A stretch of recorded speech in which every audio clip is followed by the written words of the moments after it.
ಈಗ ನಮಗೂ ಸುದ್ದಿ ಬಂದು ಕೇಳಬೇಕಾಗಿದೆ. ಸೊ ಅವರು ಕೆಲವು ದಿನಗಳಿಂದ ಆಸ್ಪತ್ರೆಗೆ ದಾಖಲಾಗಿದ್ದರು ಬೆಂಗಳೂರಲ್ಲಿ. ಬಹುಶಃ ಚಿಕಿತ್ಸೆ ಫಲಕಾರಿ ಆಗದೆ ಆಗಿರ್ಬೋದು. ಭಾಳ ಹಳೆ ನಾವು JDSನಲ್ಲಿ ಇದ್ದಂತೆ ಎಲ್ಲ ಜೊತೆ ಇದ್ದೀವಿ, ಜೊತೆ ಇದ್ದೀವಿ.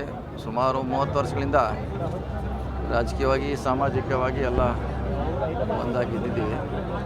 ಸೊ ಒಬ್ಬ ಹಿರಿಯ ರಾಜಕಾರಣಿ. ಅವೇರ್ನೆಸ್ ಮೂಡಿಸ್ಲಿಕ್ಕೆ ಏನೇನು ಕಾರ್ಯಕ್ರಮ ಆಗ್ತಾಯಿದ್ದೀವಿ, ಅಧ್ಯಕ್ಷರೇ ಖುದ್ದಾಗಿ ಬಂದಿದ್ದಾರೆ. ಅದ್ರ ಬಗ್ಗೆ ಅವರೇ ವಿವರವಾಗಿ ಹೇಳ್ತಾರೆ. ಅಂದರೆ ಏನು ಕಾರ್ಯಕ್ರಮ ಇದೆ, ಮುಂದೆ ನಮ್ಮ ಚಾಲೆಂಜ್ ಏನಿದೆ, ಏನು ಮಾಡಬೇಕಂತ. ಸೊ ಅಧ್ಯಕ್ಷರು ಬ್ರೀಫ್ ಮಾಡ್ತಾರೆ. ಅದಿಂಥ ಭಾಳಷ್ಟು ಆಗಬೇಕು. ಯಾಕೆಂದರೆ ನಮಗೆ ಕಸ ವಿಲೇವಾರಿ ದೊಡ್ಡ ಚಾಲೆಂಜ್ ಇದೆ ನಮಗೆ. ಸೊ ಅದು ಒಂದು ಹಂತಕ್ಕೆ ಮುಗಿಸುವಂಥ ಪ್ರಯತ್ನ ಮಾಡಬೇಕು. ಇನ್ನೂ ಭಾಳಷ್ಟು ಕೆಲಸ ಮಾಡಬೇಕಾಗಿದೆ ನಾವು. ಸೊ ಅದು ಮಾಲಿನ್ಯ ನಿಯಂತ್ರಣ ಮಂಡಳಿ ಖಂಡಿತ ಅದ್ರ ಬಗ್ಗೆ ಗಮನ ಹರಿಸ್ತಾರಂತ ನಾವು ಆಶೆಯನ್ನು ಇಟ್ಕೊಂಡಿದ್ದೀವಿ. DC ಅವರು ಈಗಾಗಲೇ ಅವ್ರ ಜೊತೆ ನಿರಂತರ ಸಂಪರ್ಕದಲ್ಲಿದ್ದಾರೆ. ಸೊ ಮಾತುಕತೆ ಮಾಡ್ತಿದ್ದಾರೆ. ಸೊ ಅವ್ರಿಗೆ ಅಧಿಕಾರ ಕೊಟ್ಟಿದ್ದೀವಿ ಮುಗಿಸ್ಲಿಕ್ಕೆ. ಸೊ ಅವ್ರೇನು ತಾವು ಅಲ್ಲಿ ವಿಸಿಟ್ ಮಾಡಬೇಕು ಅನ್ನೋದು ಅವರು ಒಂದು ಒತ್ತಾಯ.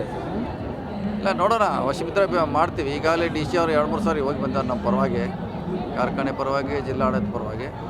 ವಶಮಿತ್ರ ಹೋಗ್ತೀವಿ. ಮಾಡೋರು ಅದಕ್ಕೆ ಹತ್ರ ಏನು, ಅದಕ್ಕೆ ಎಲ್ಲ ರಾಜಕೀಯ ನಮ್ಮ ಪಕ್ಷದವರು ಭೇಟಿಯಾಗಿದ್ದಾರೆ, ಶಾಸಕರು ಹೋಗಿದ್ದಾರೆ, BJP ಅವರು ಹೋಗಿದ್ದಾರೆ, JDSನವರು ಹೋಗಿದ್ದಾರೆ. ಸಮಸ್ಯೆ ಗೊಂದಲ ಇದೆ, ಅದು ಸ್ವಲ್ಪ ಗೊಂದಲ ಇದೆ. ಗೊಂದಲ ನಿವಾರಣೆ ಮಾಡಲಿಕ್ಕೆ DC ಅವರು ಪ್ರಯತ್ನ ಮಾಡ್ತಿದ್ದಾರೆ. ಇಲ್ಲಿಲ್ಲ, ಡೆಲ್ಲಿಗಿಲ್ಲ ಅಧ್ಯಕ್ಷ ಎಲ್ಲರ ಬನ್ನಿ ಅವರ ಅದ್ರ ಬಗ್ಗೆ ಕೇಳಿ ಏನಾರ ಹೇಳಂಗಿದ್ರೆ ಹೇಳ್ತಾರೆ ಅವರು ಸ್ಪೆಸಿಫಿಕ್ ಆಗಿ.